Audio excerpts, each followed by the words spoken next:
We shift through the sands of time, and while people are still wondering where Dante is still, even though he's made it back to the school, we have people training in anger. We've released spirits, and we've had great things happen. But in this troubled time, we go back 4 days ago. Well, a particular forgotten student that usually deals with our regular students, by chance and fate, was pulled aside. And he had another fate than from the others. Conlan is outside of the door. He is standing impatiently waiting for Dante to come out of the headmaster's room. He's standing beside Joe. They've been waiting quite a while. And the door finally opens, and a large paladin of the school steps out and says, "The headmaster will see Joe." And this paladin looks over at Conlan and says, "It might be a while. Do you have something else to do, student?" Not particularly. So they're like, "It is your choice to wait." So he brings Joe into the room and the door closes.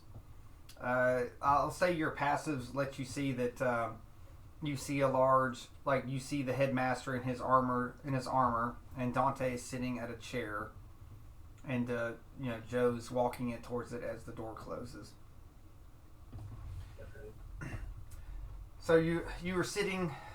I don't know if you're more patient or less patient now that at least someone spoke to you outside the door.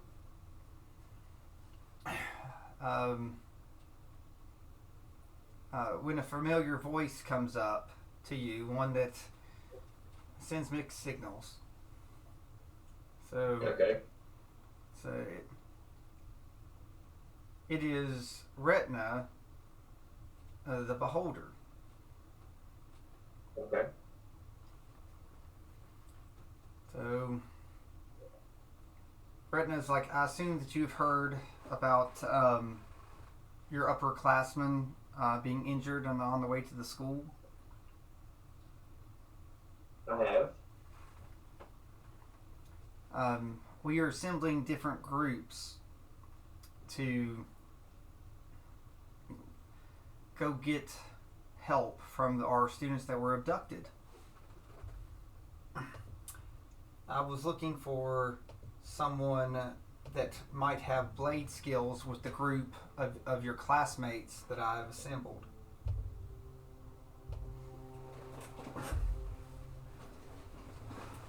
So Okay.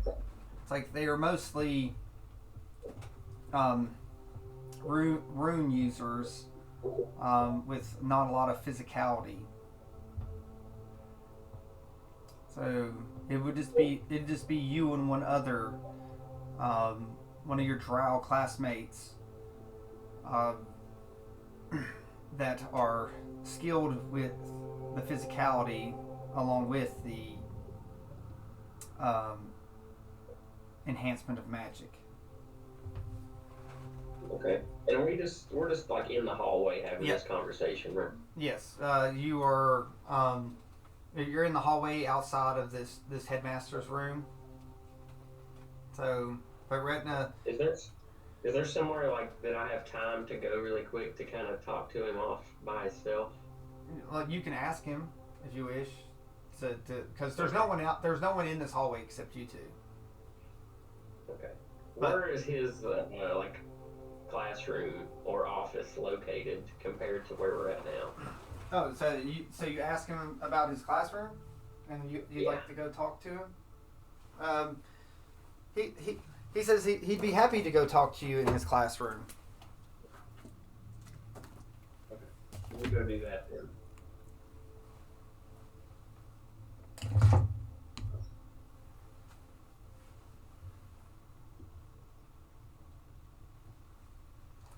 So Retna takes you down to a hall, and he takes you into one of his classrooms. It's his elders' class study. A lot of times, Retna has been showing students the abilities of elders' beings and abominations to get you ready. It looks more like a hard stone lair dungeon that can take a pounding for various blasts and stuff like that. But you both are in here. I'm gonna ask him like, how secure is the room? Like, what are the chances that someone might be listening to us right now? So his large eye sort of squints, and it glows. Your sword struggles a little bit. You can feel your sword lose its power, and Retna looks around the room, disabling magic with his eye. Okay. He then says, when we speak, it's like, if I'm looking at you, you will have no magic. But I've also learned how to temporarily disable the neocom if I look at it a particular way. Okay. It's like, are you comfortable with me doing this? I'm comfortable with you looking at the neocom, and then I have some information to tell you, but I'm going to need you to trust me for a minute, and I need to use some of my magic before I can tell you this. So you need to use your magic before I disable it. Yes. And then you're free to disable it, and we can talk freely. He says, you have called me here, so if that is what you wish. And so the eye stops glowing, and since the eye's not glowing, the magic returns fully.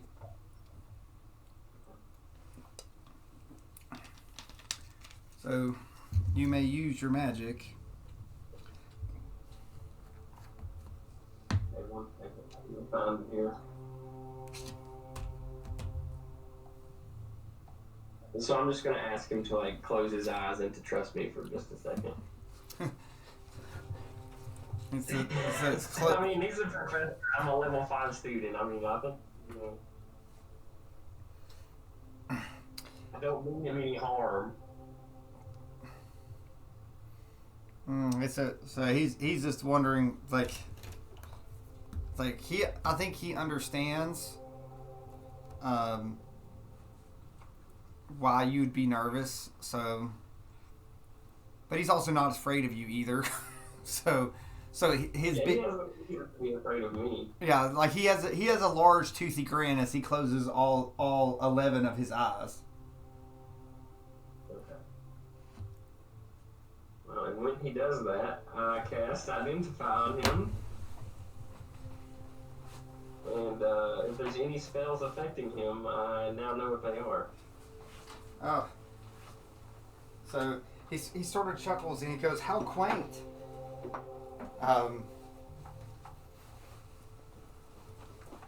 He says, "What are you trying to identify, little one? Or should I wait until I open my eye to talk about this?" So, like, this is out of game, like hand on head moment here. I'm seeing if he had the same thing cast Oh. on him that my father did. Oh, yeah. Modify memory. Oh yeah, I knew what you were doing. Okay. So Conlan is checking for modified memory. Yes. But his mind is really strong. So he's called you out on doing this. But he's just sort of smiling. So do you tell him he can go ahead and open his eye? Sure. Mm. So he opens his eye, and of course, the neocom will fall silent for a little bit. Yeah, you didn't identify any spells or anything. But he's like, what a clever boy! You do your father proud, trying to assess the situation, especially against a superior opponent. Well, at least I hope I'm not an opponent. I hope that I am just a simple guide in what's your education. Yeah, I mean, I'm just gonna reassure him that I don't mean him any harm, and I pose no threat to him. It was kind of just a precautionary measure Right, that I was taking. Do you want to do persuasion just to make sure to see how well it comes across? We can try it. Yeah, just to go. And a -1, but it's all right.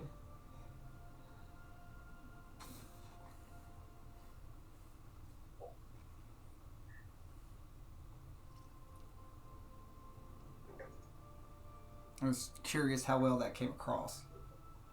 Yeah, I mean, the 7 isn't very good.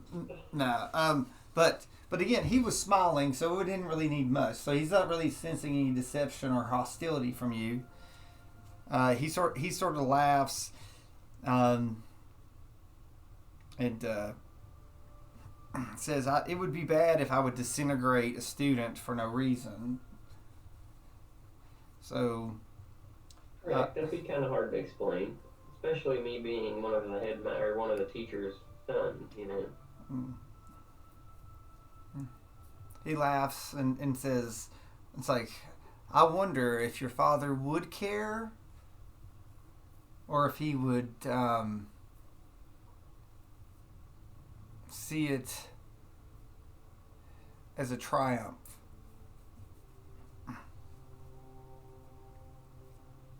And so, like, the orbs are off right now, right? It's just me and him. Is just you and him? The orbs are off for a limited time. Okay. Well, and I'm going to tell him then that it's funny you should bring that up, because my father has been acting very strangely. So, for the first time in my life, we hugged in the cafeteria, and I used the same spell on my father and learned that someone has cast the Modify Memory spell on him.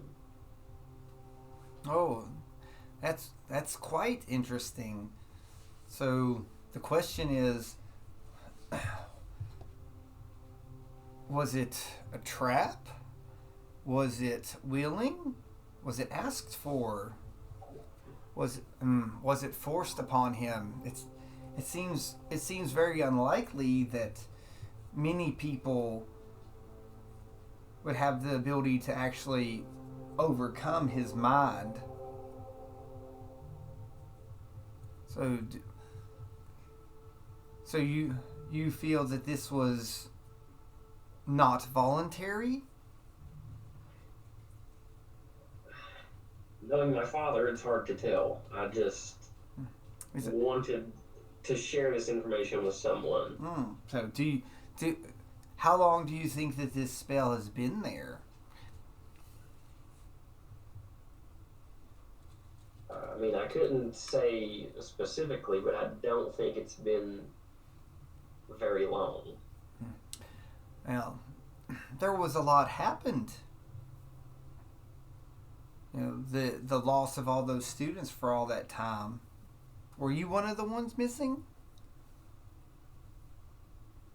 I wouldn't say I was missing. I've not really seen you much lately, even though I was told that you had special training and that you were studying with an old teacher, improving your blade skills. Hence why this is That's correct. Missing would imply that I was in danger. Yeah. Well, if it's harsh training, you're always in a little bit of danger. But it sounds like you're in emotional danger. Not that I know of such things when it comes to emotion. It's like I lost my emotion a long time ago when I lost the love of my life. I don't think emotion has anything to do with it. I think I'm being more rational than anything. Oh. Because there's a clear difference in the way my father has acted and treated me and some of the other students, and I just am concerned. Oh. Well, you sure that there's no emotion with it? Father hugging a son for the first time should give some type of emotion, even if it's disgust. Or maybe a little bit of joy, or a little bit of sadness, because it took so long for that to happen. The hug was a means to an end. It was a ruse, and it disguised the true intention of what I was doing. Well, so you say that Dagon is acting odd. So my question is, did he hug you back? He did. I don't know if I've ever seen that man embrace anybody. Hardly anything other than his sword. As I said, that was the first time in my life that I've hugged my father for as long as I can remember. Well, Conlan, it is a day for firsts, I guess. We have students that are hurt. We have the headmaster revealing himself to you students. And then, a father-son's touching moment that is marred by skepticism. It's very interesting. I like a mystery. I've not really been able to tell that Dagon has been acting unusual. The man keeps to himself unless he has something to say. Well, that's true, but you should also know that anytime my father does have anything to say, it's usually not very pleasant. Well, this embrace. What was he saying that's made you want to do this farce of a show of affection? Like I said, he seemed very off and nothing like his normal self. And instead of his stern and straight to the point demeanor, he was more emotional and soft, I guess. But it had been months since he's seen you, had it not? Well, this isn't the first time my father has gone months without seeing me. Well, but he had gotten used to seeing you in school, and then you were gone. I can say that his energy level had perked up with you at school being a student. But if you feel that something's odd, I could possibly look into it. I know those that are well versed in the mind. We have Well, some. that's why I wanted to speak to you in private to see if you could at least just keep an eye on him. Hmm. It does concern me though if you think there's something with his mind. After all, he like the the headmaster, myself, and him are um, leading the rescue effort tomorrow. We have 3 different groups going. It's like I asked you to be in my group.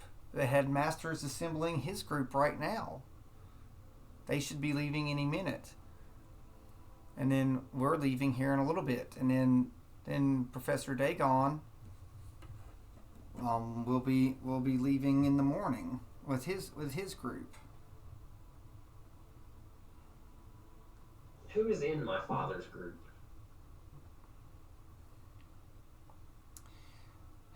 So a few of the students, um, sadly, they are what us professors call the behind ones. I probably shouldn't be telling you this, but you all are almost capable to become um, level 5s. For what he's doing with them, these are still struggling even to grasp what level they are at 4, even after months. They should be far ahead of that.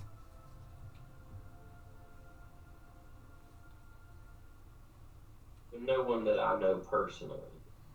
Well, you've probably seen them at school. Right, but I probably haven't had like an in-depth conversation with them or anything. No. Okay.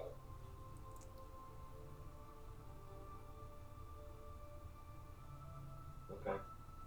Well, I'm gonna tell him that we'll head out whenever he's ready, and until then, I'm gonna head back to the door that I seen Joe go through, and I'm gonna kind of just wait there for him. So I hate to be the bearer of bad news, but if he met with the headmaster, that means he's already assembled who he wanted to go, and they're probably already gone. They were transporting directly to the train, like to head out to their part of the mission. They're heading to the Drugar stronghold to talk to their prince. It's like we are going somewhere else, and your father is going somewhere else in a coordinated effort for the plan to get your upperclassmen back. There are 5 of them that we are trying to get back. We all have a part to play. Okay. What do you need from me? So I need you to make sure to keep our spellcasters from losing their wits about them. I know that you have battle experience for real. I also know that you've, again, been training with one of our best former students and substitute teacher. Okay. I think I can do that. But we will be traveling to a section of the Underdark as sort of a distraction to pull paladins away from their chapel. Supposedly, these paladins, with our intel, are the party that ambushed the upperclassmen. They were weakened quite a bit by the upperclassmen, but their sheer numbers was able to overwhelm and take some of the students. So we are going to go finish them off and keep these false 7 paladins from returning to the chapel and intercepting the others. Yeah. You do not have to win. We just need to delay them long enough to make sure that the others aren't pinned in and trapped. It's just going to be me and a team of other students. Are you coming along as well or no? It's like, I will be handling the mage. We've discovered that all these paladins have these, what we've been calling mage knights. They have high level magic. So I will draw him off because I fall under what they call an undesirable. So I should be a nice pot of gold for them to come after. And then with my eye, I hope to disable him long enough, that you all might push back the paladins, and maybe we can capture this mage knight paladin and get some information. So if at all possible, we need to capture him. Yes, but I will be keeping him from the other group. He is beyond you and your forces. It's like he is what turned the tide against the higher levels,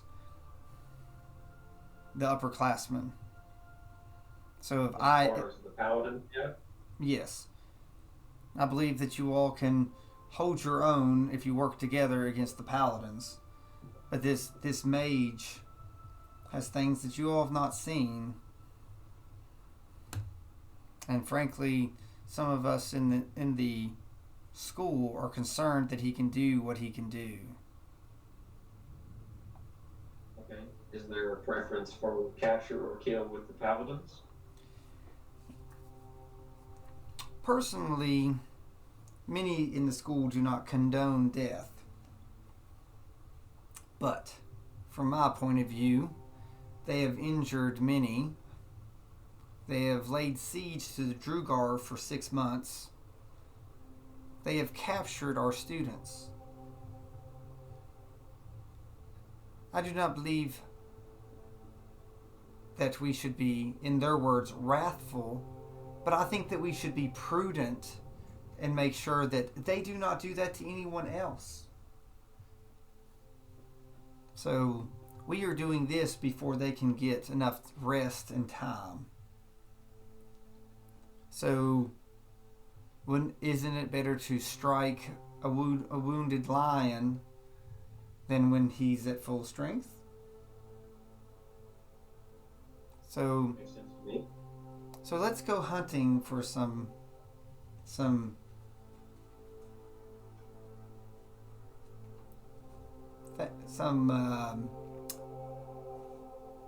bruised meat in tin cans. Yeah. Well, if it's okay with you, then I'm going to go and meet with the rest of the team, and we'll devise a battle plan. Oh, excellent! So they are already here. Would you like me to pull in my team? It's like you should have seen most of them in the school, but you have been gone for a while, and there were a lot more students before, and now we have a lot less that's in your class. So these are capable people, but again, they are mostly magical and support and do things. So you can use their abilities to the best you can. But I will introduce you to them. So at this point, though, he says, I must drop my eye. So people will get suspicious. So he drops his anti-magic cone, and he goes and looks at a section of the room, and a door opens. And the first person that comes through is a drow, followed by several others.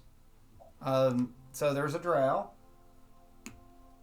So he has, let me see, I think he's got dual swords. Yes, he has dual swords. Okay. What comes through is what looks like a white tiefling. So they have a staff, and there's runes all over the staff. A female dwarf comes in. Okay. So she is also holding a staff with runes on it. All right. A wood elf comes in holding another staff with runes on it. And last but not least, a human female that has a shield upon her back and a quarterstaff with that has like a blunt ball on the end. Okay. You will notice though that 4 of the 5 companions that you're with are undesirables.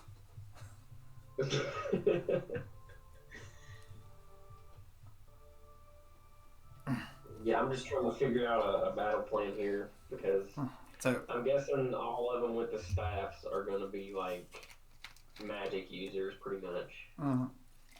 except the one with the shield might be something different. So Retina says, would you like to be introduced properly? Sure. So Retina looks and says, introduce yourselves. So the drow with the dual sword steps up. And he says, I am considered a ranger, like specializing in twin blade. Okay. Like I am well versed in the Underdark, as if I have grown up there. I've apparently been told that I've been selected for this mission because I can get us to the location much easier than other people. Okay. Do you have names for these people, or you just want me to? So, all right. Let me get a piece of paper because if I'm gonna name them all, I got to make sure to remember their names. Okay. Yeah, because I'm in my notes right now. I'm about to put their names in. If you got them. All right. So we'll do it. So it might take me a second to come up with these names, but this Ranger Drow is Thane. Thane? Yeah, Thane. Okay. How do you spell that? Thane. Okay. So he steps back.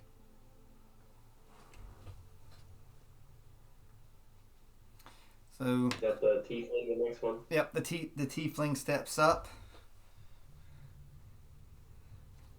And she said, you may call me Night. As in the dead of night. You know, like darkness. Even though she's white. Okay. Like her horns are white, or it's like and her, even though she's got white skin and white horns, it glows, and she has this staff. And what's like her specialization if Thane is a ranger? So she says, I am a rune sorcerer. Okay. So I specialize in being able to use like sorcery through runecraft. Okay. Yep. She steps back.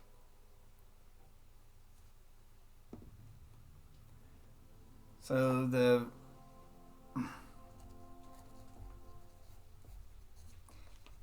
the female dwarf steps up.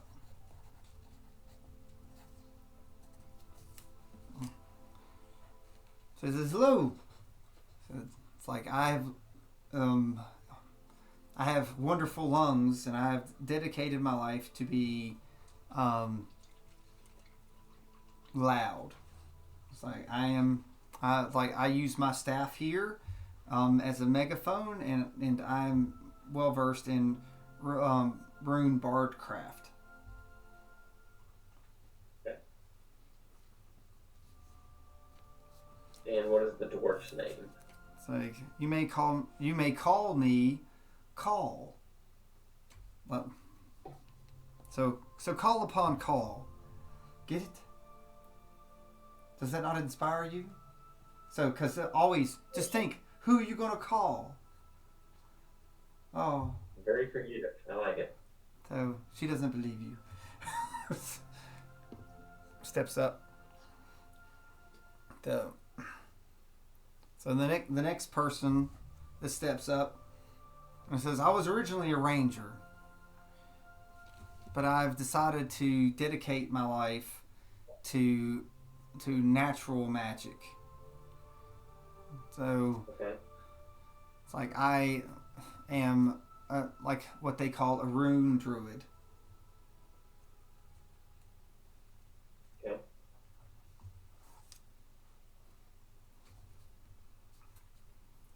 So you may call me Roderick.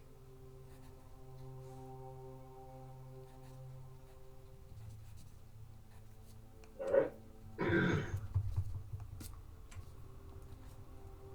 And last but not least, the human female who has like auburn hair steps up and it's like she says, it's like I started out as a paladin, but in time I've discovered that my oath was not necessarily what drew me here. So right now I am just, you may call me a holy fighter. Okay. And what's her name? Say, all right. You may call me Robin. Okay.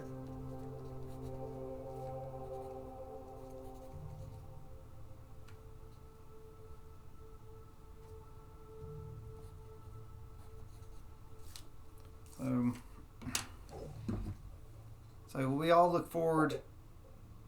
It's like we all look forward to working with you. Can you tell us about what you specialize in?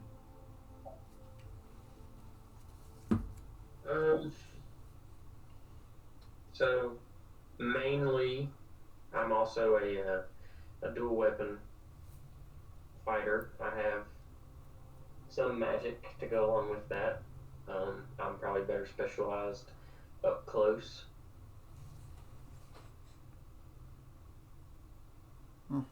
Yeah, the drow shakes his head. Things like, he said, we. It's like we will see who we can cut down the most. Now, do Robin or Thane have any ranged options? No, remember Robin had that sort of metal staff looking thing. Robin's more. It looks like she's more of a protector, Okay. like a defender type thing. Maybe Gotcha. she may be able to do like sort of pole arm or keep people, like an interceptor. But it looks like, it's like she's got some armor on her, but she's not fully armored. Maybe medium, some good medium or so.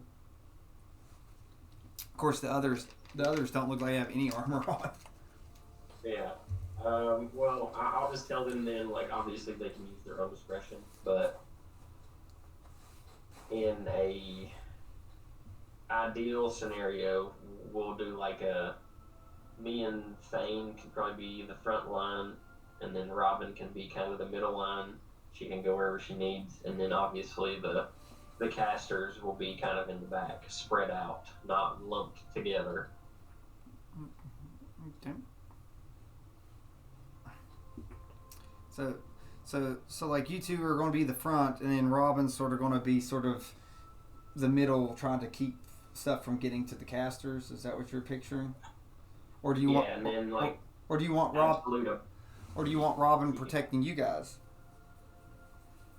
I kind of want her in the middle, just because it could go either way. Like, if we need her to come help, then she can. If she needs to help the casters, then she's available as well. Okay.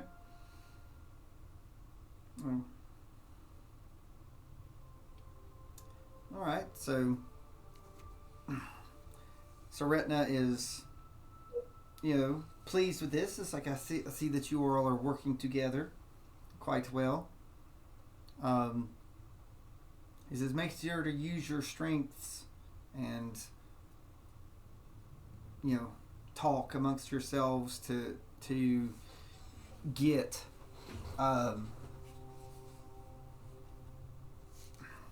the appropriate actions. Like, I will again hold off the mage as long as I can to keep them from using their abilities. So do not be frightened. Most of these paladins are armored, and they are difficult to hurt, but they are already hurt.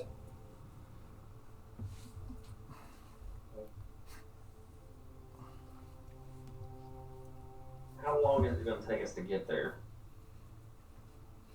Maybe about, like, they're gonna go by train. It'll take about an hour by train, and then there will be a little bit of walking. Okay. So, do you all want to go ahead and board the train? Yeah, we can hop on the train, and then I'm just going to tell them to be ready, just in case there's any potential ambushes or anything. And then if there's any spells that they can cast that are going to last for a long time, if they want to go ahead and do it when we get on the train so it's ready. Like, I don't know if any of them have, like, mage armor or anything like that, they can go ahead and cast that. Okay, so yeah, so they'll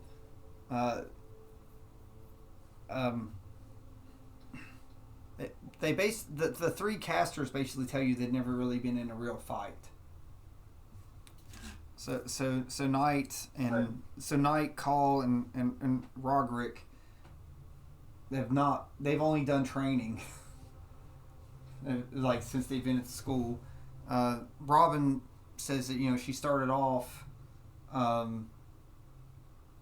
in the Knights of the Kingdom of Hubshan, but she wasn't there very long before she awakened and came to the school. But she is sparred a lot in harsh environments and put down some scuffles. But she informs you she's never feared for her life in these scuffles. Alright. Well, I'm just going to tell all of them that no matter what happens, the best thing we can do is to stick together and have each other's backs and don't panic, no matter what happens. Thane sort of chuckles. He said, have you been in the Underdark much? I haven't. It's like, it's a wondrous place. Everyone thinks it's dark, but it's not always dark. There's light and beauty, and many of the beautiful things there causes the darkness to get worse, because the light distracts you, and in the shadow of the shadow are creatures that come and do terrible things.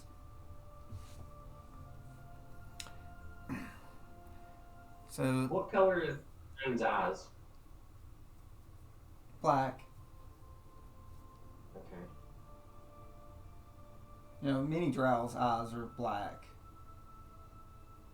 So, he doesn't have any sigils or anything on him, like specifying if he's religious or not. But being a ranger, I would say that you probably feel that his spell casting focus, just looking at going through and investigating, because you got pretty good passives on that stuff. The spell casting focus is probably one of his swords. Because Well, I'm just gonna tell him that I've been to probably one of the darkest places in the universe, and I've came back from it. So hmm. He sits there and looks. Because remember, most people don't have any idea about outside the bubble or anything. So yeah, so he's probably sit there and thinking about where that could be inside the bubble.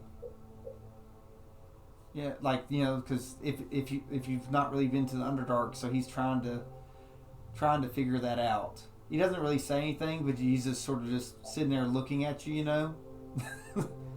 It's hard not to tell that he's just sort of processing, looking you over. I'm going to just do.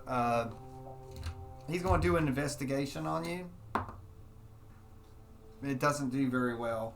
So he does. He does not. He does not notice what's on the hilt of your blade. that's what I was gonna say. Is like I'll catch up with him separately on the train, and I'll show it to him. Oh, so you want to continue the conversation a little bit going down? Yeah, that's fine. We can kind of be off to the side, and we'll let the mages do their prepping or whatever they need to do. Yeah, so they're sort of like we're in the Underdark after a while. We're there. We're getting closer to where you're about to step off. The tension's rising. Retna has been. There's a hatch on top of the train car, and he's actually up looking through the hatch using his eye. Since you've seen it before, his eye, he's looking around trying to make sure to catch anything that might have magic, so sort of trying to dispel it, preventative. He's like a lighthouse up there just looking around. So you know what he's doing after your experience with him. So the mages are sort of sitting around looking too below him. So you're able to maybe pull Thane off. Yeah, I'm gonna tell the rest of the team just to kind of keep their eyes open and be ready because anything can happen. And while everyone's looking out the windows and everything else, I'm gonna kind of pull Thane back a little bit and talk to him separately.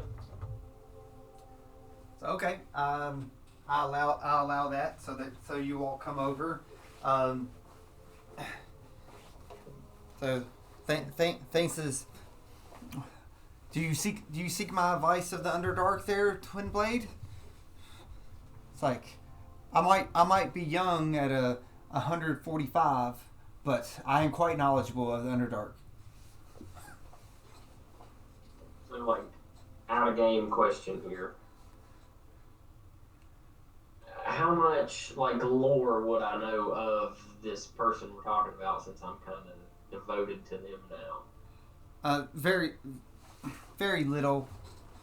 You just knew that you just know that she's on the Pantheon. Her drow are like kind of related to her. Okay. Well, that like she's on. It's like she wants them back, but she's on their Pantheon. Yeah, because that was my biggest question. Was like, if I show him this symbol, I don't want him to be like, well, "What is that?" No, like. I think that you already discovered that you've seen that symbol on some of them. The one because they've got a pantheon of 5. Yeah. Four of them are claimed, and then there's an open one. But the symbol that's on yours is on the 4. Okay, and that's kind of why I asked what color his eyes were because I think. Lore accurately, most of them have different color eyes. But they have to be balanced. They have been worshiping like the 4. The sort of it's not just one. It's sort of like gives them an aspect of symmetry. And then they, based on who they are, if they wish to get a 5th, they can. Okay.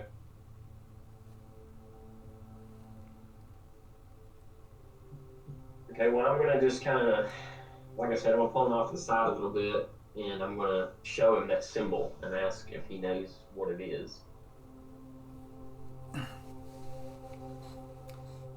So he looks and he says, "Oh, you've been gifted a great honor. Like that is a symbol of a war blade. For you know, it says only special soldiers of my home are ever have that engraved. But I've never seen it engraved on a non-drow weapon. It's most impressive. Was your teacher a drow that engraved that in there? It's like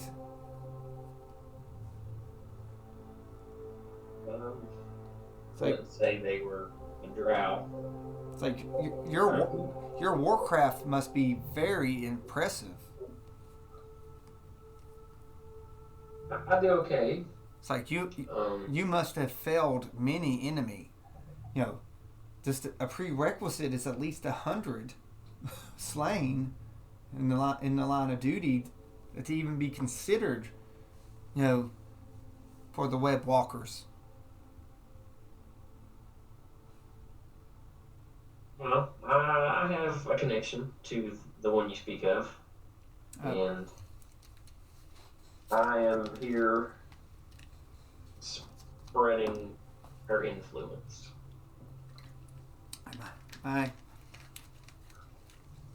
So he goes spreading it to the uppers. There are very few non-drow that even care about our pantheon. Now there are those that like the Shining Dragon quite a bit. That one is, after all, the sister kingdom of above. Almost all their knights wear the dragon head, and we have a few that like the dragon of the deep that's above too.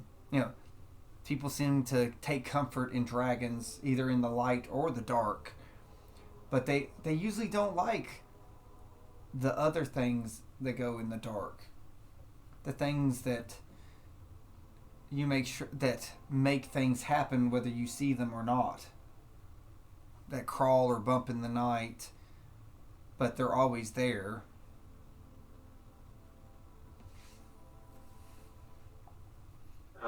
I'm just going to tell him without darkness there can be no light.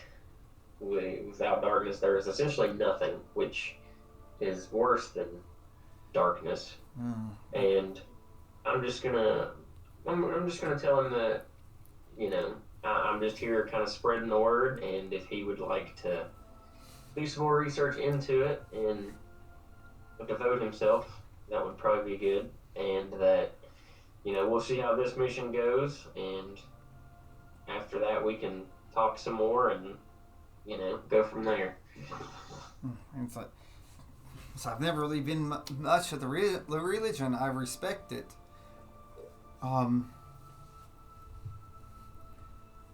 Personally, I thought that it's difficult to have faith as strong as that. But you give me great hope to think that the drow and especially the drow mother must influence you so well. The drow that the female that marked that for you must have great influence, and I'm sure our queen highly respects this female, as do we all respect all females. Well, and especially me being a human, it should solidify that even more. Yes, most humans do not like the dark, and much less the underdark. They never see the beauty that you are about to see and the hope. But again, the problem with our darkness is it's never empty. There's always something in it.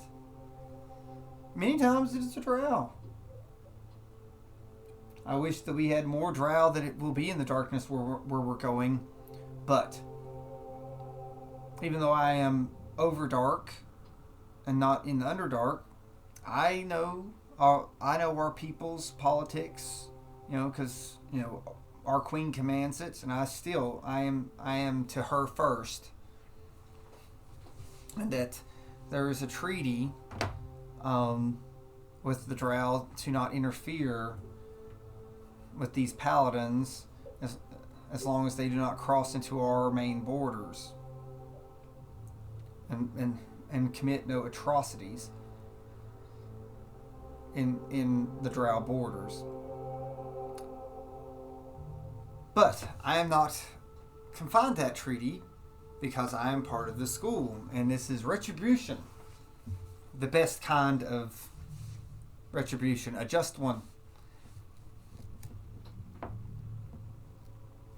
And I will show them. Go ahead. Oh no, I was just going to say I was going to show them the folly of their oath.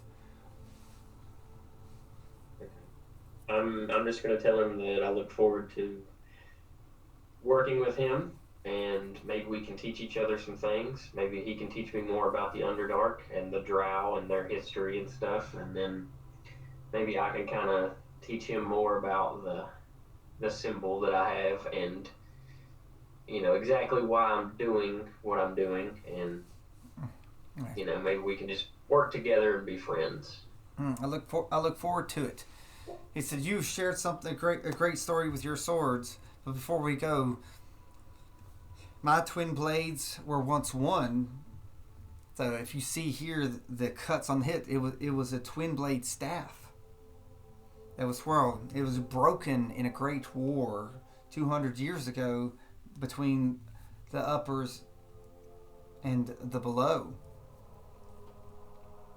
So there was a great chasm, and the staff was broken during a great dragon rider fight.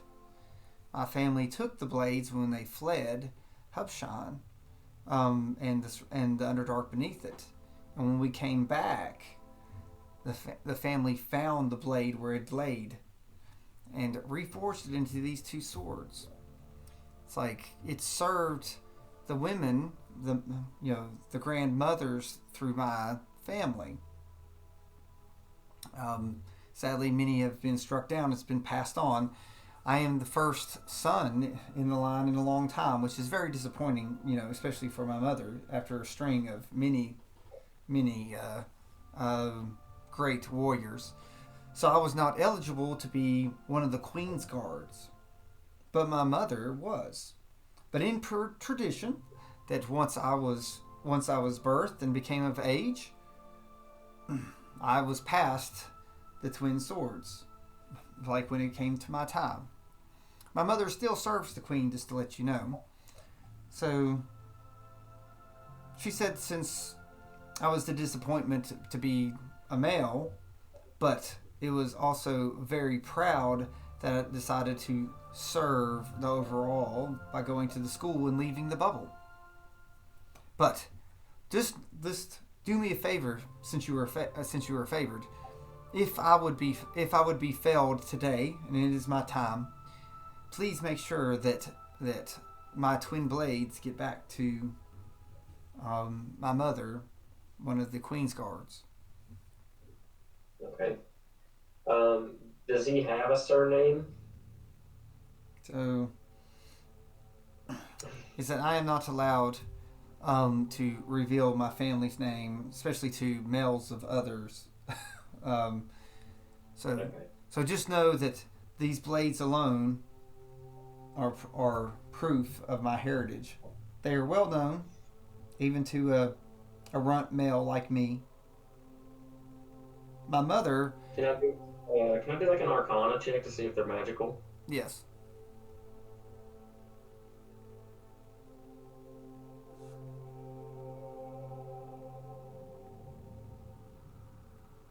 I can't see the numbers where I'm sitting, so It's a 15.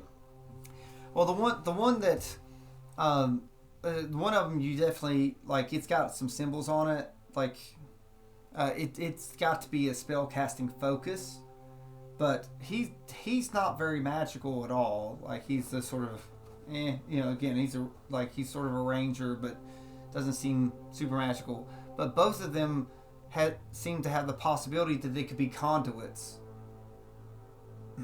Okay. And probably in your studies already, the Drow are inherently magical, even in this time of low magic. Most of them still have a little bit of residual magic in their blood.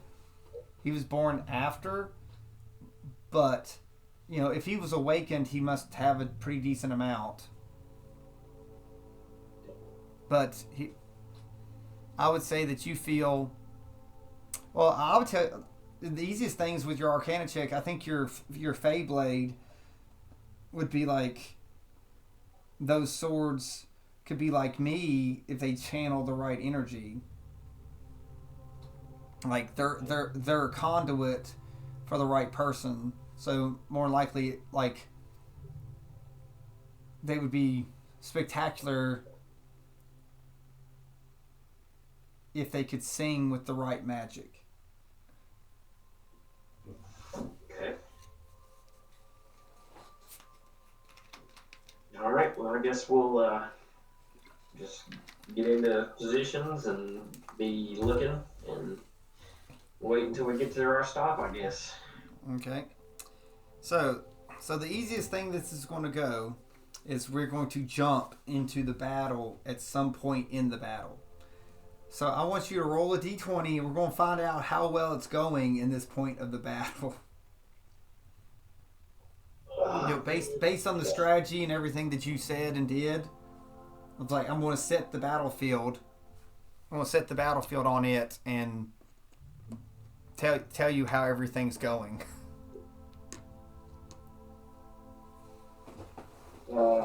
I just rolled straight 20, no modifiers or anything. Yeah, it's just sort of luck roll. I rolled a 9. Ooh, that ain't good. Yeah, I know. That's ouch. Ouch. So I will. Okay, well, and here's my other question. Like, is it as soon as we get off the train, we're just going and fighting these dudes, or we kind of gotta go find them? Well, Thane's going to take you to where they're supposed to be. Apparently, someone put a magical tracker on them that was on the upperclassmen, so you know where to locate them. There's like retina, they can so you go there. And so I'll describe thanks to your 9. I'll describe where in the battle it's been and how bad it's going, and I'll set the board.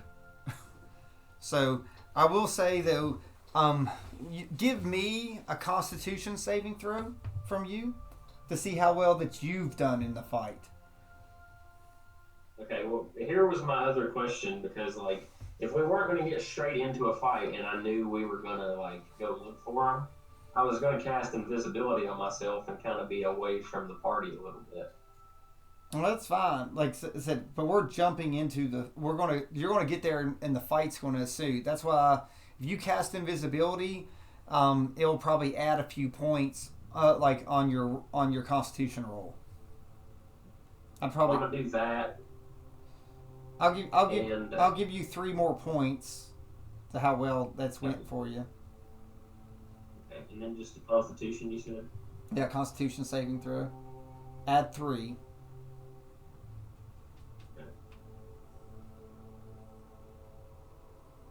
God bless America. That's terrible.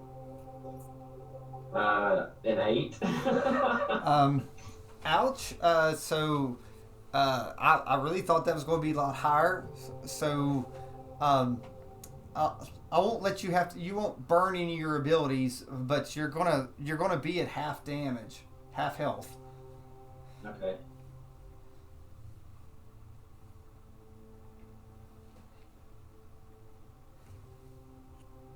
Which, sadly, you're probably going to be better off than most of your people. Oh, man. But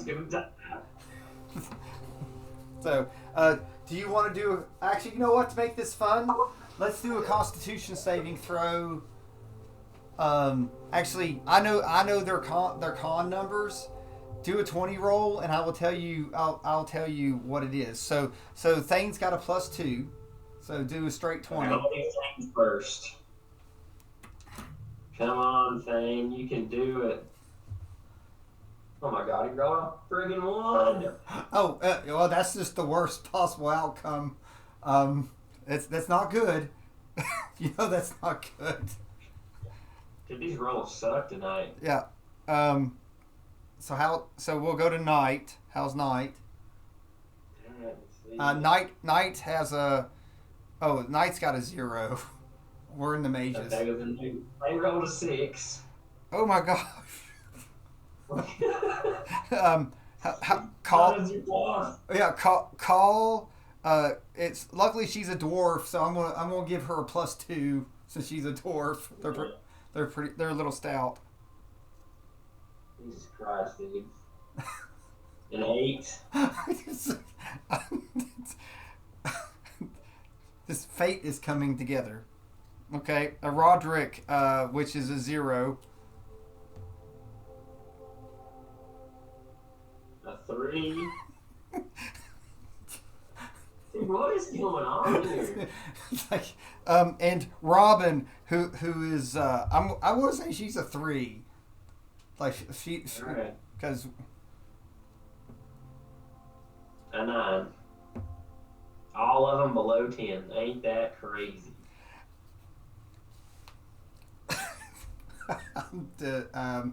And then you rolled a 9, right, for the battle itself. Yes. I'm gonna do a change of dice on the digital. You like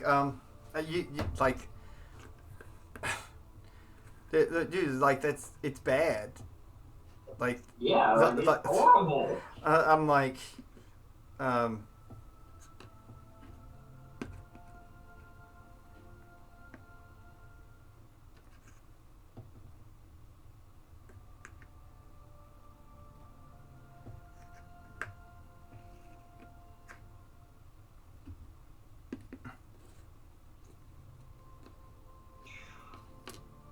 Hopefully I got all the bad rolls out of the way. I hope so.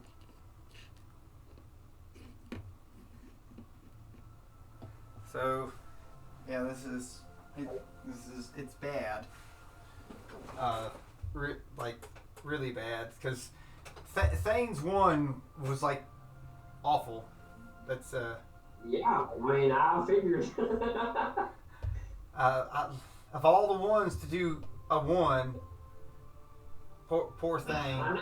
I want Thane to live too.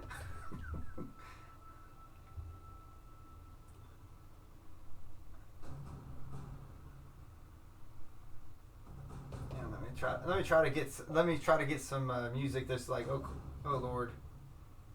Yeah, that's okay. I'm trying to come up with a strategy here. Gotta find something that's like oh my gosh. I'm gonna, cause like I said, we already made all our preparations, so I'm just gonna say that, like, I already had my swords imbued or whatever, raw damage for them, see how much I take. Yeah, but like.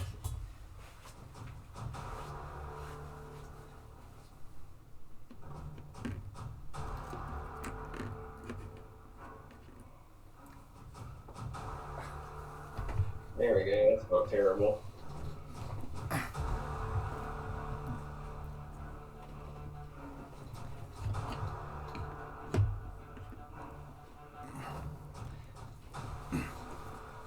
So, alright, so do you want me to describe what happened to this point? Just to get you just to get you in the flow of things. I don't know how well I don't know how well you can see the board. Yeah, I see it. Of course, Thane's down, laying on top of. Of course. He's laying on top of the paladin. Knight is down.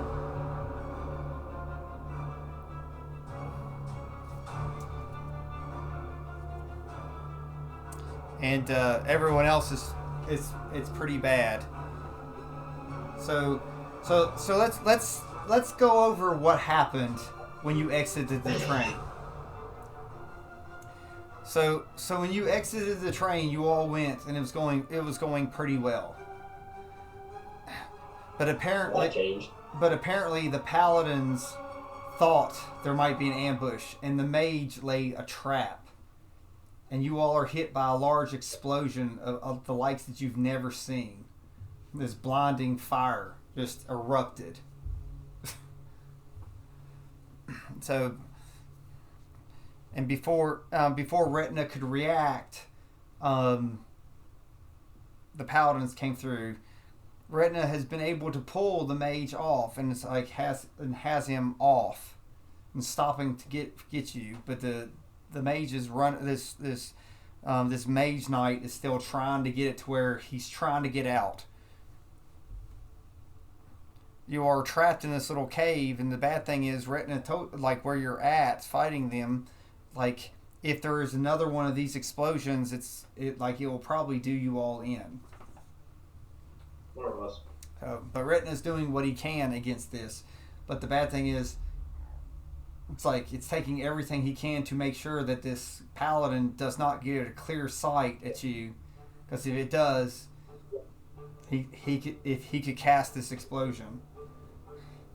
Okay.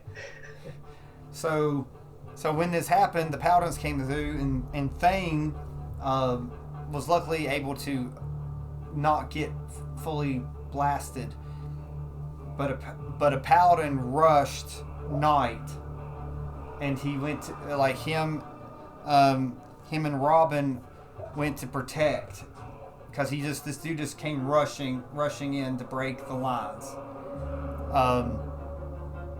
He basically cut down. He hit Roderick, but then went after Knight. But Knight was watching this one, and another one came up behind Knight and hit her that no one saw.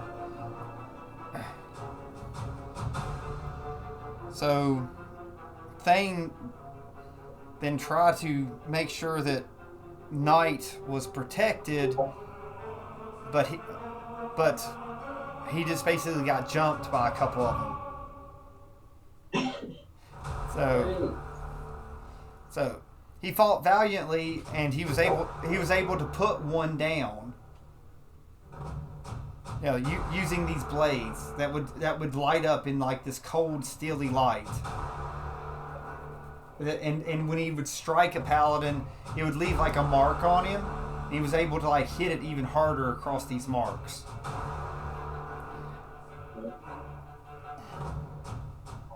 Now, is anyone fully dead, or are they just saving through? Oh no, Knight's dead. Sweet. She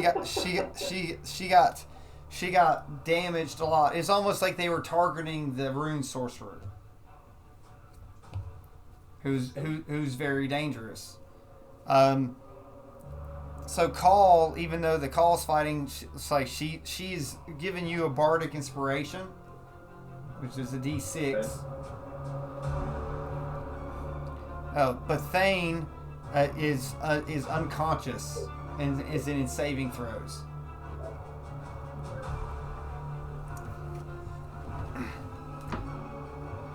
So we're going to pick up with that. The fight's been going. Sadly, you've been separated from the rest of the group because there's a paladin in the way. You've taken some damage, of course, but you have laid some damage out in this. So, what would Conlan like to do? So I'll let it be your all's turn. So there's the one in front of me right there, right? Yep. There's the one in front. Well, I'm just gonna start hitting that dude. Okay. I got extra attack at 5th level, so I can attack 3 times now. Yeah, with the bonus action. Yeah. Alright, so I'm going to try to hit him with my Hexfey Blade. Oh, that was almost a nat 20. But does a 21 hit? 21 does hit. Okay. Let me look and make sure real quick. I'm pretty sure I do. I have Savage Attacker, so I can roll my damage twice and take the higher one. Well, that's as high as it can be, so we'll just take that. 10 damage off the first attack. And then my sword is imbued with my lightning, so I'm going to roll that. Takes 4 lightning damage.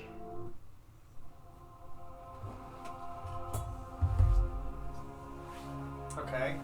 So that's pretty good for the first swing. Yeah, 14 damage on the first one. I'm going to try to hit him again with my extra attack. Does a 19 hit? It does. Okay. 10 more damage on that one. Ooh, look at that. And then it's the lightning damage again. And it'll be 4 more for the lightning, so 14 again. Oh, nice. And then just my regular short sword for my bonus action attack. 25 hits, obviously. Yeah. And then 8 damage for the short sword, and then lightning damage of 3 on top of that. Alright. So, well, that's enough at this point in the fight that I'll let him go down. Okay. So Thane is there. So Thane has already failed a couple of saving throws. Okay. So I would like you to roll a Constitution saving throw for Thane. God. What is his modifier? 2. Or use him I used 2 at the start of the fight, so we'll do 2 again. Okay. Roll on the 20.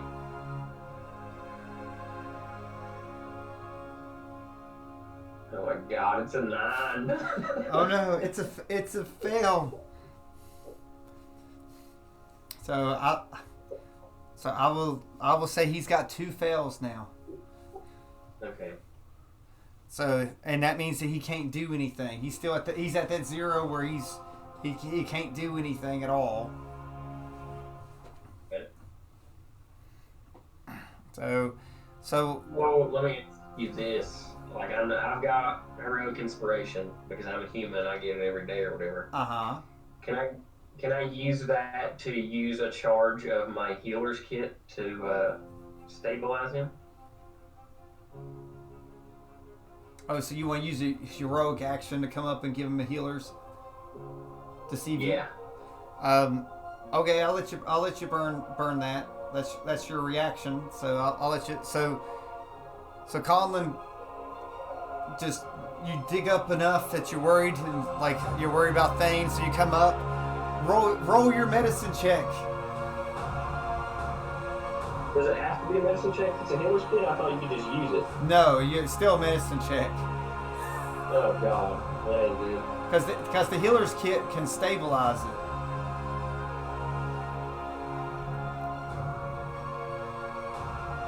I'm rolling that 20. I will let Thane come up with 1. He's like... Yeah, Thane! And so... Thane's on the ground and you heal him and he takes a knee and stabs his swords in and he stands up. He says, I'm not going to the darkness today, but I will send you all to the darkness, as he points his blades at the nearest paladin. So with your natural 20, he's going to have an action. So he's going to come up and try to attack. So he's just reckless. He got 1 HP. So Oh my gosh. he's got heroic he's got exhaustion too. So but still he's going at it. Takes his twin blades. Oh my gosh! The first swing's a 21, so that's a 19. That hits. Oh my gosh! I rolled a 19 again, so that puts it another 21. So that so he just rolled two 19s on his slashes. So which they also are marked. So he moves the mark that he saw on the other one over to this paladin, and you see the mark glow. It's almost like it targets, so he can get a critical hit with it, so it hurts more. So let's. Well, the hunter's mark adds 11.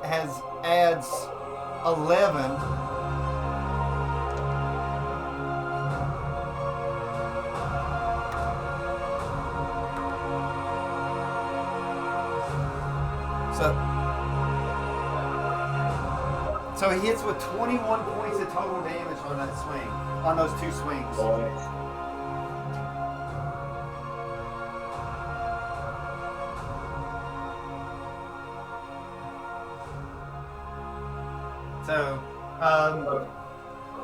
So it's the rest of their turns.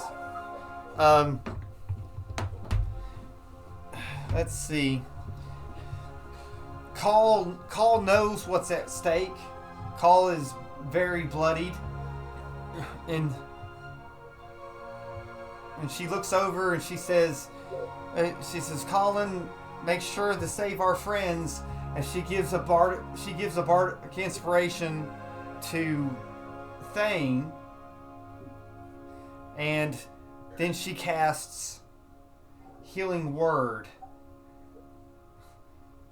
to Thane, and gives him 15 points of health. But she casts it, and she's struck down by the paladin in front of her for casting it. So Call is down in saving throws, but Thane has 16 points of health now with a bardic, and you have a bardic too. Okay. So it's Robin's turn. Robin is going to basically hold her action to protect Roderick. Which Roderick, there is no one beside Roderick if you can't tell. So he has free casting.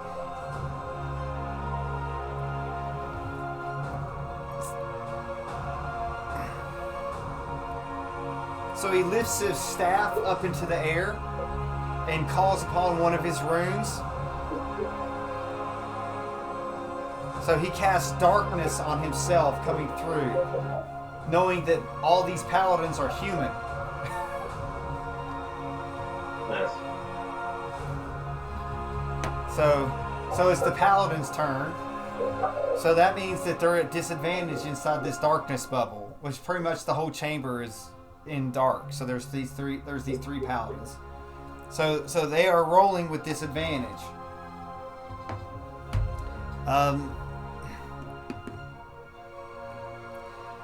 But Roderick is still there, so one of them is going to try to attack Roderick. Alright. That is a 10 for the best on the disadvantage for the first swing of the paladin. That misses. On the second swing with disadvantage, that is another 10. Yeah. So, but, Robin couldn't do anything because of the direction it was coming. But there's another one that steps in and it goes after him, and it's going to swing at disadvantage. The best I rolled was a 5, but Robin intercepts it and is going to attack the one that went after him. Sadly, she is a human too. And doesn't have dark vision. So a 14 does not hit by her, but she tried. Okay.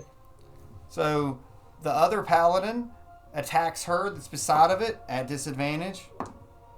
12 does not hit her. So they're stumbling around having trouble in this darkness. So what's funny is the elf that cast it, Roderick, can see.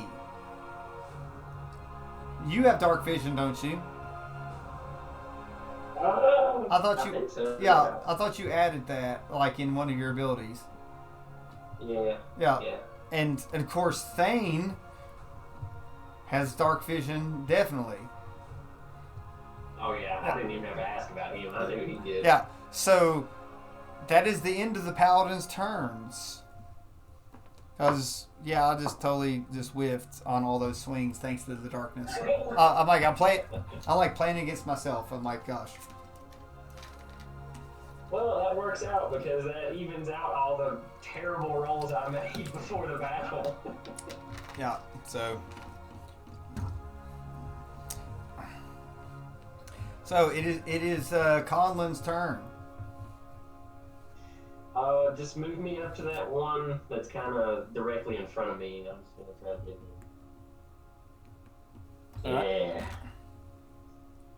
Yeah. All right, first swing is a 21. That hits. 5 damage from the sword, and then another 6 damage from the lightning. What was the first one on the sword? 5. 5 and 6. Yes. Okay. And then I'm gonna use my extra attack and try to hit him with my Hexblade Blade again. 23 to hit. Look at you, like coming out swinging this time. 8 damage from the sword. And then another 6 lightning damage from the imbue that I have on it. Yeah, so I just see like when you actually connect, you know, like the lightning springs and like makes this big flash in the cavern, even through the darkness. Because it's magical, so it lights the darkness up. So you just see his armor sort of crackle and sparkle when you hit with the lightning. And then, is he still alive? Yeah, sadly, that's nowhere near as much damage as you did on the other one. Okay, well I still have my bonus attack with the other short sword, so I'm gonna do it. Does a 15 hit? No. Dang. It was on a roll and I just dropped the ball. Well, like these things are heavily armored. You know, unless you want to use your bardic on that swing. No, I think I'll save that just in case. Okay. All right. So Thane comes and sees that Roderick is getting attacked by 2 people.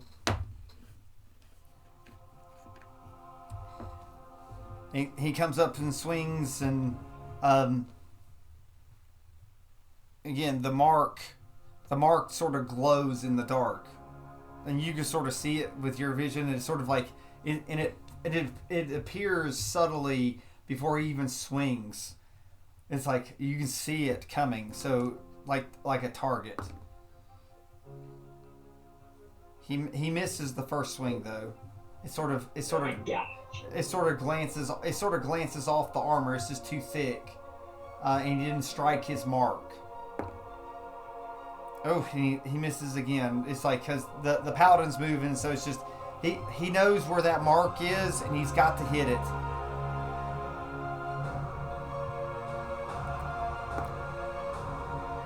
But he does get another swing because he's 5th level like you are.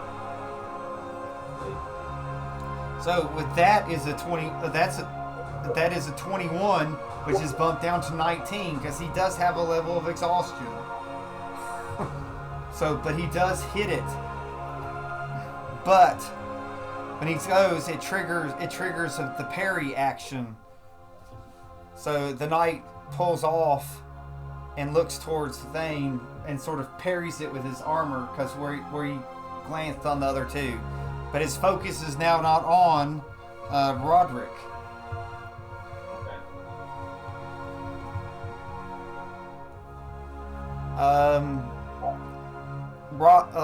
Roderick is continuing to hold his concentration on the darkness, trying to keep everything at disadvantage. So that's that's his turn, trying to make sure on that. I will say that he takes the dodge action just to double check it. Okay. But that. everything in there it's at disadvantage anyway. But if something would happen, he's just going to go ahead and try to dodge to make sure he doesn't get smacked. Robin, though, is going to try to double team the one that you hit because since even though it's dark, there was those flashes of the electricity of the lightning. So she's going to take a swing at it because something's there, and no one else has armor like that. So she's going to swing. It's still a disadvantage, but at least she knows where to swing. A 15 does not hit. Wait. So, but she gets 2 swings. A 10 does not hit. So, but she uses her bonus action and does lay on hands and gives herself 5 points of healing.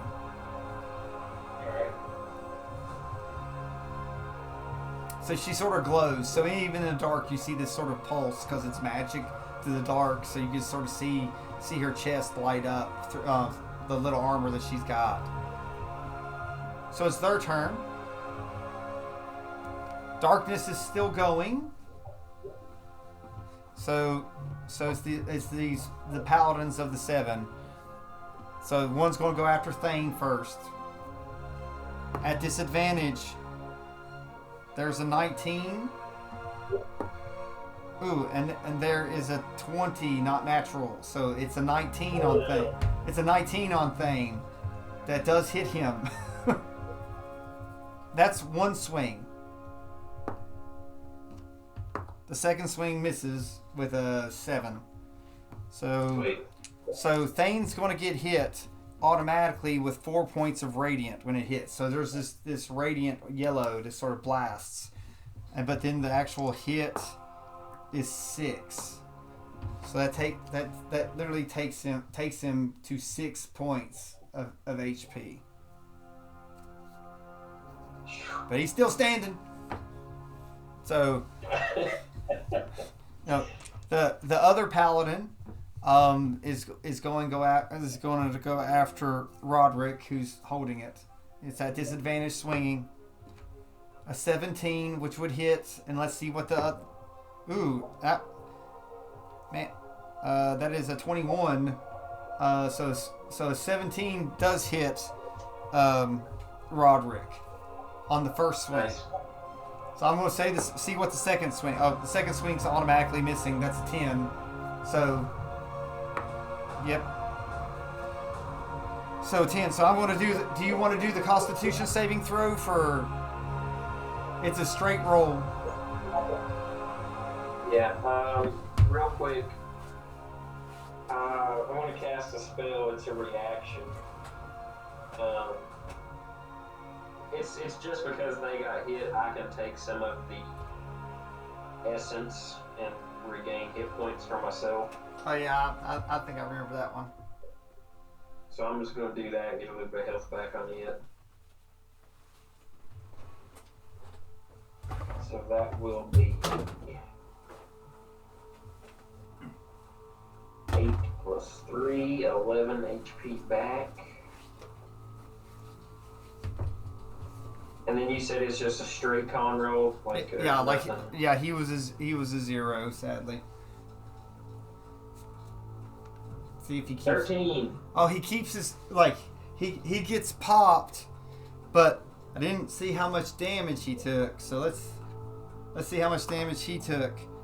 So he takes 4 radiant. So you see the bling of the magic that's in the darkness that sort of flails a little bit. So you see him get hit. So he takes the 4 radiant plus 6, slashing. So he's down to 2. Like, he looks awful. Team's falling apart. So now, we do have call on the ground. Like, we have call on the ground, and night on the ground. Well, night's dead already. But call is down. So do you want to do a save for her? She had a +3, I believe. Yeah, let's do it. Let's do the Constitution saving throw.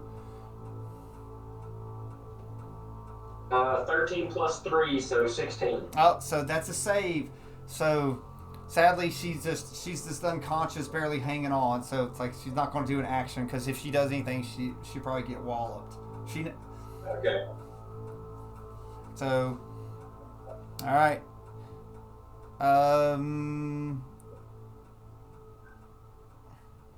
So yes, there's one more paladin left swinging in it. Yeah, I think there's one. Yeah. So it's going to swing at you at disadvantage because we're in the dark. That is a 21 first roll. Ooh, I did a 21 on both rolls. Oh my goodness. Ouch. So yeah. So that's 4 radiant coming your way. I don't know if you have anything to help with radiant.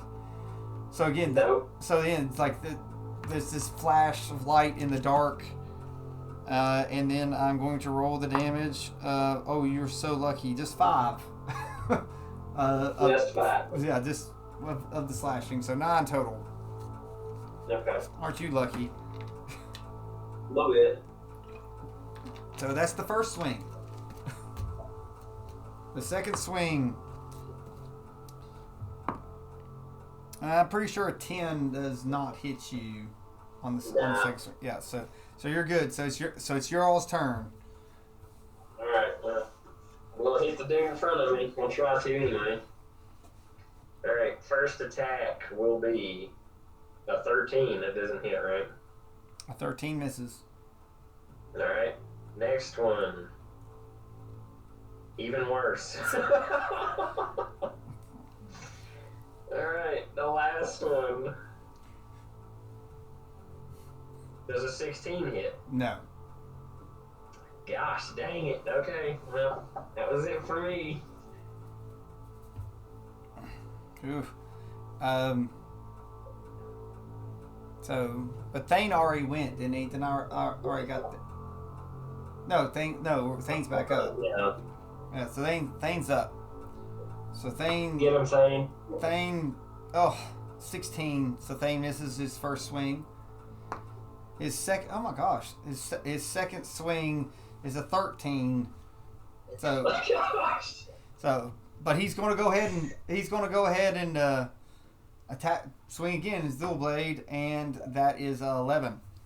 So Thane is feeling really bad. Don't forget, he's got that level of exhaustion, which makes it worse. Right. But he's trying. He's trying. But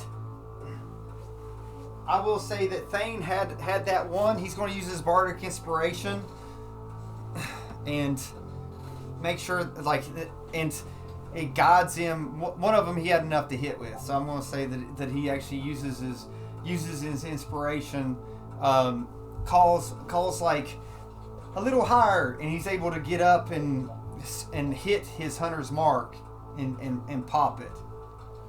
Okay.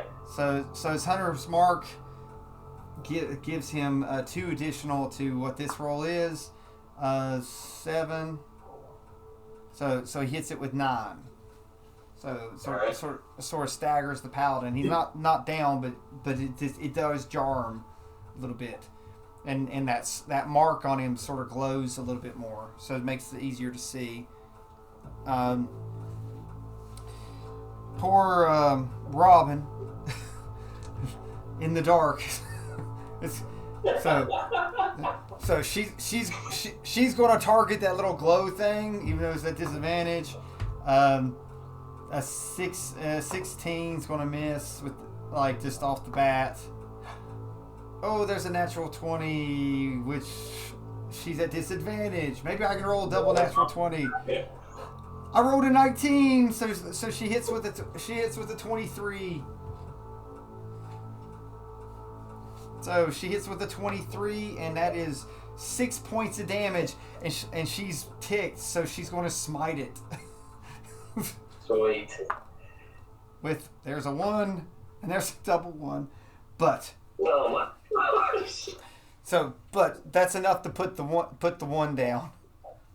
Okay, good. Because it ended up being like 10 points of damage that she threw on it, basically. So, or 9. I think it was 9. So she finally did something. And her bonus action, she's going to give her last 5 points of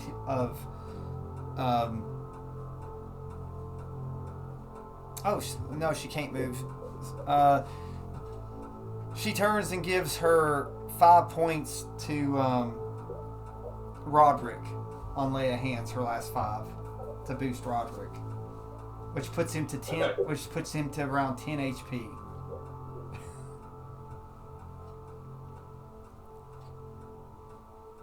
So it's their turn. So one's going to attack Roderick. How long does darkness last? This is the last round. Okay, that's what I thought. Yeah. So this is it. So I just rolled a 21, but Ugh. no, wait, I got disadvantage. And 11, which misses, because Roderick has a 14 AC. Just to let you know. So God, that's low, man. well, he's a spellcaster, and so but luckily he doesn't get hit with the 2 swings. So, but then the other one's going to swing at you. He's going to swing at you. Wait, or was that just 1 swing? That was just the disadvantage, wasn't it? Yeah, that was just 1. Yeah, You still yeah. got another one. That's 1. This one's going to miss because I rolled a 2 right off the bat. So even with the modifier, yeah. Wow. Well, it wiped out a definite hit. The disadvantage wiped out a definite hit. So the back one misses. Then it's got yours here. There's a 17 for the first roll. So that puts it at a 20 and a 14. So the first swing misses. Yeah, right? Because what you got? 17? I got a 16, but I can use a reaction to add a +3. Oh yeah. So there's a 23. Let's see what the second roll, and a 16. So they miss you thanks to the darkness. Okay. So it's now your all's round. The darkness has dropped. Oh, well, no, the darkness drops when it gets to his turn. Okay. Alright. First attack will be a 26. Yes. Yes. Let's see. I'm gonna re-roll that one. Alright, I got a 9 on the first part of that, and then it's gonna take the lightning damage from my thing, which is only 1 more lightning damage, so 10 total on the first attack. Well, that's still not bad. Not those 14s that were earlier. Yeah. Alright, second attack. 15 doesn't hit, correct? Nope. Alright, and then the last attack, a 17. 17 misses. Do you use your bardic? Dang! Do you use your bardic? Yeah, might as well. That adds a 4 to it, so 21. Yes, 21. Because I can't even use my parry. Alright, so it'll take 6 damage off of just the sword. And then the lightning damage, it will take 3 off of that. Okay.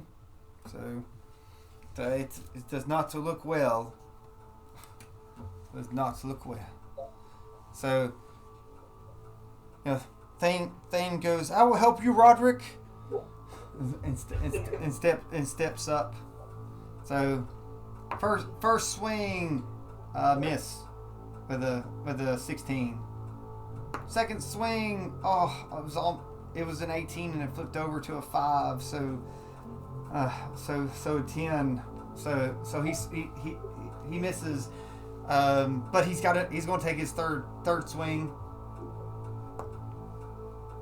He misses with a 14. So he just can't land with his hunter's mark. He moved his hunter's mark. So, but again, he's got a level of exhaustion, and he's sitting at 6 HP right now. Yeah. So, and then the other one's going to attack you, right? Or did I already? Yeah. Actually, he changes his mind and turns toward right because she Robin's right beside of you, so he turns to he turns to Robin.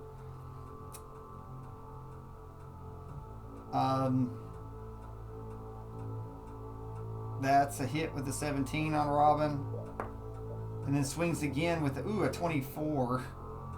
Oh my goodness! So, adding the point totals up with the 2 hits, that's 24 points of damage that Robin takes. Robin is down. I also need a saving throw for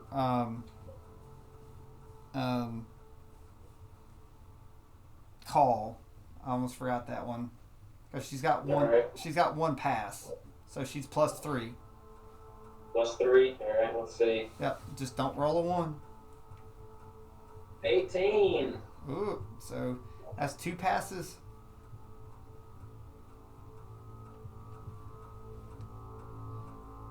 So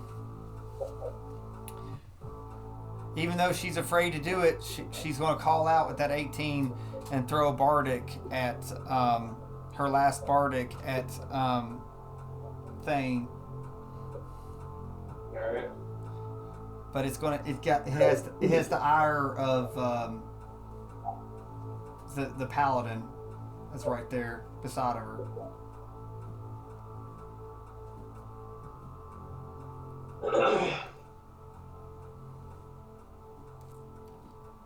So is it your all's turn or the paladins? I think it's my turn now, right? Yeah. I think it's your turn. All right, let's see what we can do. 18, does that hit? Glancing blow, but he sweet. but he parries to make you miss. Okay. All right, second one. 21. That hits. He can't do anything about that one. All right. There we go. Got 10 damage on the sword itself, and then the lightning will do 5 more on top of it, so 15 damage. Oh, nice. That one's gonna put that one down. All right, and then I've got one more. I get to my bonus action attack with the regular short sword. I'm gonna run over and try and hit the other one with it.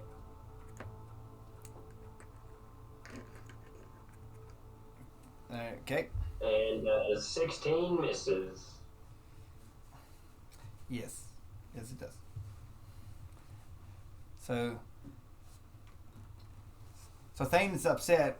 Goes, "Call, no!" Because where she gave the inspiration. Well, there's an 11, so the inspiration won't even help. So his second attack is a 17, but he's going to use the bardic to see if he gets over, and gets to a 19. But the paladin's like, "Screw you," and does a parry. Nice. But he's like, "No, so he's going to swing one more time and miss He just can't hardly do anything. He goes, Call, no. The Paladin's ticked about the Call being hit, so the Paladin's going to hit her with advantage on the ground because it's standing over her. Since she made a noise. That is a hit, but I'm going to see if I crit it. No, I do not. But it is hit with a fail. First swing. Second swing with advantage. That is a hit. So Call has 2. It's 2 and 2. Paladin takes bonus action. It is pissed at this, but does not swing it. But does not swing at Call because,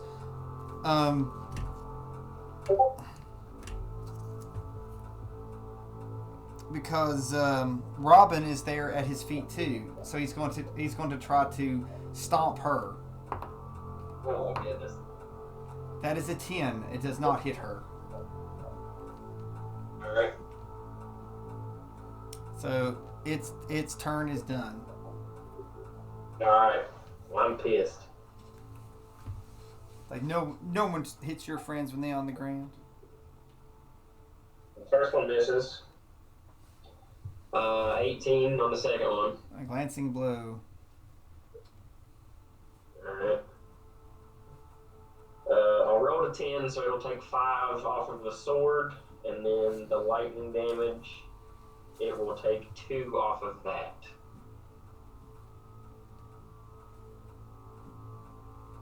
And then I'm going to roll with my regular short sword. 24, let's go. Oh, it's going to hit. Sadly, no one's really hit this dude, so. Oh, that ain't good. 6 damage off of just the sword, and 6 damage off the lightning. Okay, that's not too bad. So that's the first damage that you all have inflicted on this one. So, this is where it's scary.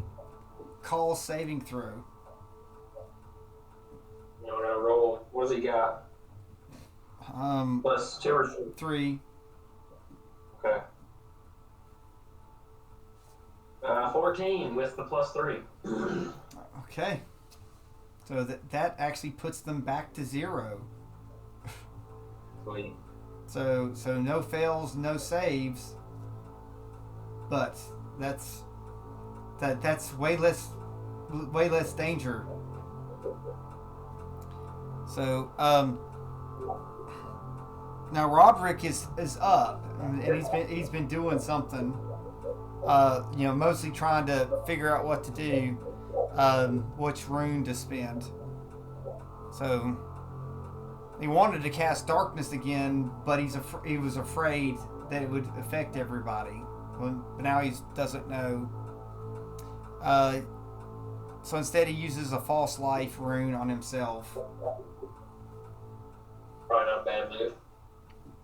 So he'll get 11 points back. So that puts him at 15. So, but the paladin that's in front. It's his turn. No, it's not. It's Thane's turn, right? Yeah, Thane hasn't been yet. Yeah. Oh, that's a miss. Oh my god, Thane, come on! That's a natural 1 for the second swing. Oh gosh. He missed all of them. The poor fella. It's. Poor fella. So, yep. All those swings. The paladin is going to attack.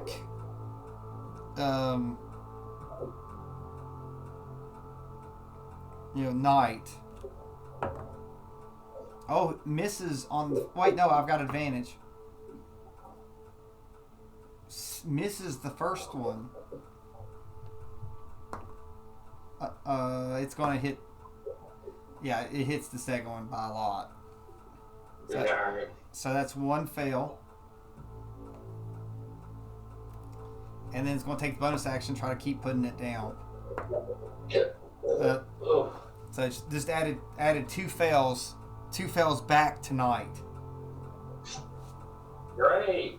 So at this point, you all know that this paladin knows he's losing, so he's trying to take out an undesirable the best he can, fulfilling his oath to take it down. Oh, yeah, because there's no point in doing a smite to it. Damage is damage. Hitting it. So that's all he can do. So you're up. All right, let's see.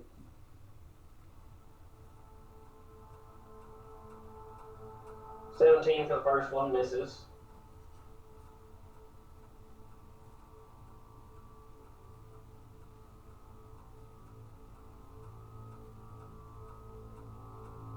$17 for the second one, misses.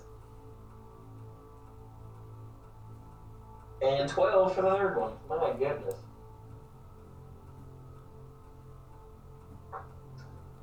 That was disappointing. Saving throw for Call. Call sits there and wants to try to say something or crawl away or just to be a help and not a deterrent. But she slowly loses vision in her eyes as everything goes dark and passes away. Marvelous. Thane is upset by this, so I'm like since he had a bardic, I'm going to give him inspiration on his first swing. So his hunter's mark's up, so he uses his bonus action to mark it and use inspiration. That is a 19.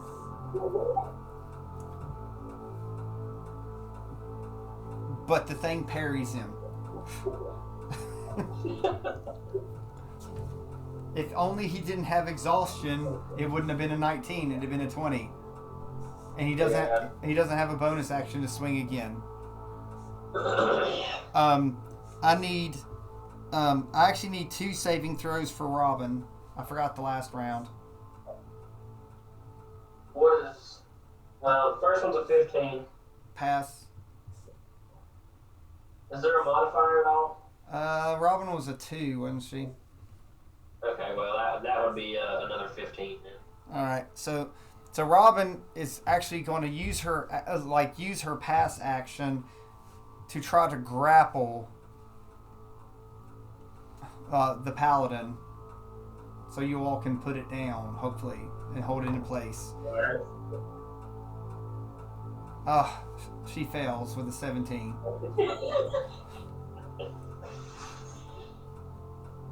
So she tried, but the paladin takes a reaction to stomp on her, misses the stomp back. Yeah. But it's the paladin's turn, right? It is. So the paladin is going to try to take her out. That's a 19 hit. I don't know if you all have any reactions to do anything. Second swing, another 19 to hit.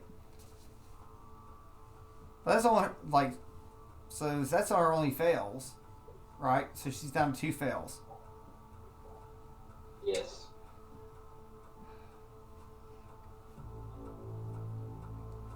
So he's thinking about his bonus action. But he's going to swing. He's going to swing at her. And I roll a 9. And misses. So it is your turn. Alright. Let's hope I do better this turn. 25 to hit. Oh, let's see.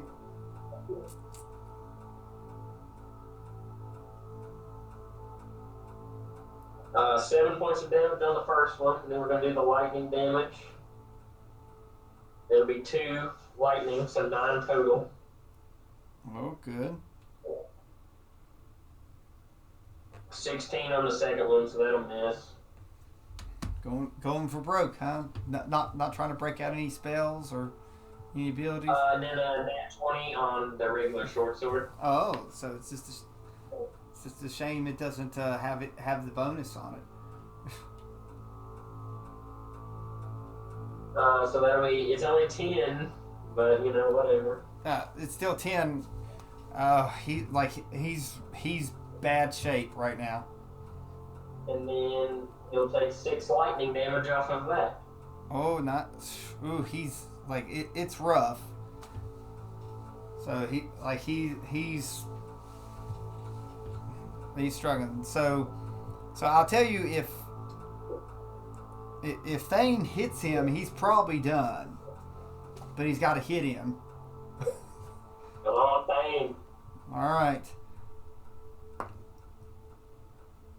19, but parry.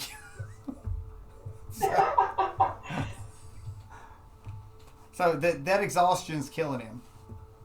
He doesn't have a bardic either, does he? No, he already used it to hit him that one time. Okay. Second swing, 13. That's a no. Bonus action swing, 16.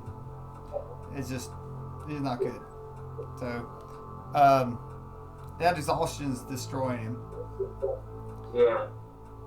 So the knight's going to try to attack Robin on the ground. Great. I am rolling.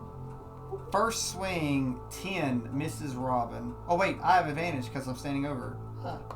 You do. Oh, 9. So 10 was best on the first swing. All right. Ooh. Oh, 19. He comes down. Thane uses his heroic action to step in front of it and take the damage. And he goes down. Protecting. But he protected her. That's the end of the Paladin's turn. Well, actually, he does lay on hands to give himself 5 points of damage, this Paladin. Or 5 points of healing.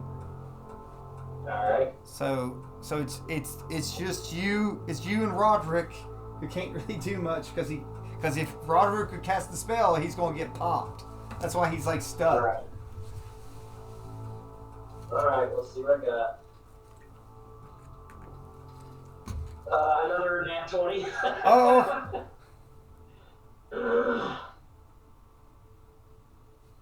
Well, that's like more than likely you should put him down. But before you do that, I hate on the app that it yeah, it does the. On that, you do a 20, it just adds another dice to it. And I don't like that. Yeah, that's. Yeah, just tell me the first. But it's whatever. Yeah. Let's see. I have Savage Attacker. So it'll do 12. He did do lay on hands on him, so that's a lot.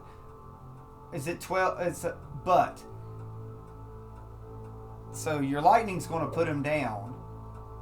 I was going to say, I did 6 lightning damage on top of that. Okay, so that's it. The lightning's going to put him down. But I want you to roll to see if Robin survives, since it's in this round. Alright, just a 20? Yep. Because she's got 2 fails. What is it? Rolled on 19. Oh, so Robin is inspired by being protected.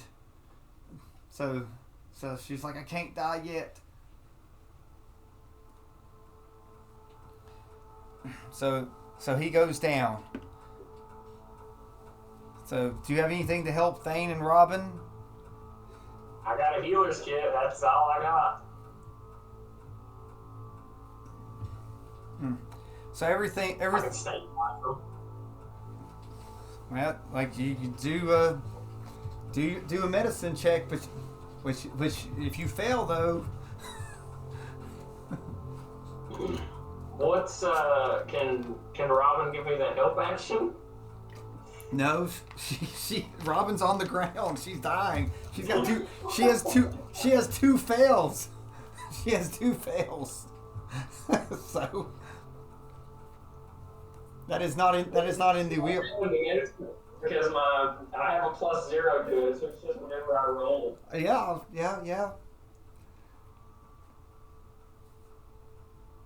Well, I rolled an 8 for somebody. So the healer's kit it fails, but it doesn't. But since it's a healer's kit, it doesn't cause a fail. Okay. If you're just straight trying to do a medicine, it could go bad. All right. Well, I'm just gonna. I got 10 uses of a healer's kit, so I'm just gonna keep using it. I guess. So, but while you do that, so you hear Retina call out. So, Okay. So I'm gonna move the camera back so you can see.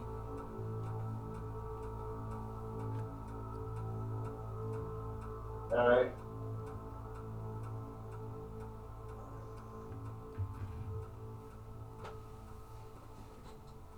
So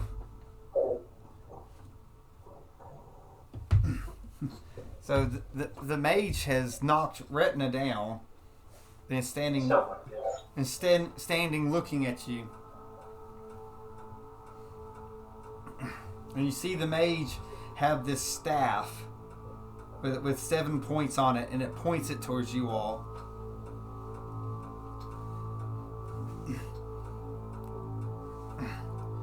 And a bright flash appears, and you see it coming towards you.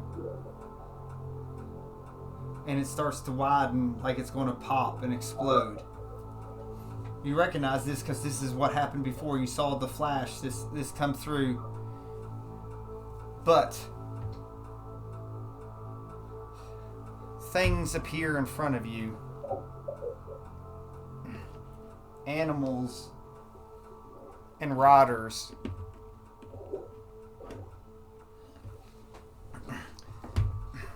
So they come and the flash is dispelled by something. Everything gets dark in front of you.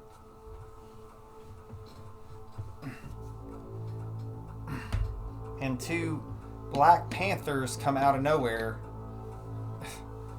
And they grab Thane by the coat and start pulling him away, and they grab Robin and start pulling her.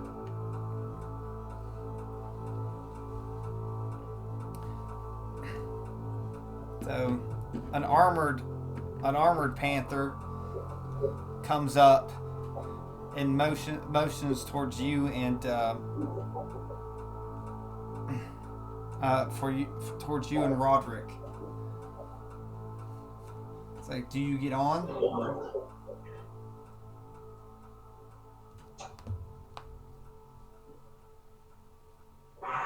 So there's the panther, and then there's 2 riders in front of me. Yes, there's 2 riders and they're casting some type of darkness thing that stopped the blast that was heading your way. You can't see anything up there because it's a magical darkness, so you can't see through it with your dark vision. I mean, I would just leave, but I don't want to leave Retina. Because you can't see anything that's happening up there. Roderick limps on to the back of the panther.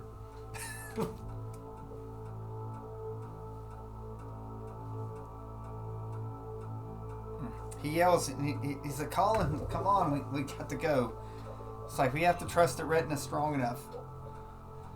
He said, you know, Knight's dead and Call's dead. It's like, we can't lose Thane and Robin too.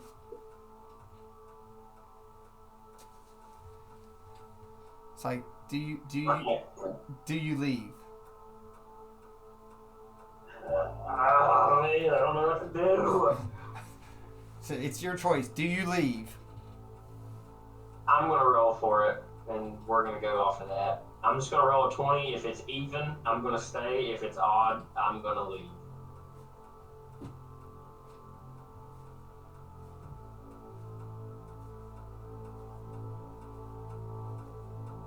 It's a 7, so I guess I'm leaving. So Conlan is stressed because of everything with Retina, but so you climb onto the Panther. Yeah, I guess. So you hear some whooshes and some explosions, and there's something going on the other side of the dark. But the people that cast that probably aren't making noise. You know, it is your hope that it's Retina still battling the mage. So as you get on and you all ride through, and again you're on. There's these 3 Panthers, and they're like Thane and Robin are being carried by the Panthers on their mouths, being held, and you and Roderick are on this large armored Panther as you run through the Underdark. Where you go, you don't know for now. You care to guess? Have any guesses where you're going? I'm guessing this is like some of the drow, maybe. I'm hoping. Well, so Conlan hopes that he's heading to the drow and not something else. And I guess we end with you with your thoughts wondering about Retina. And you hope that the others have had success thanks to your all sacrifice.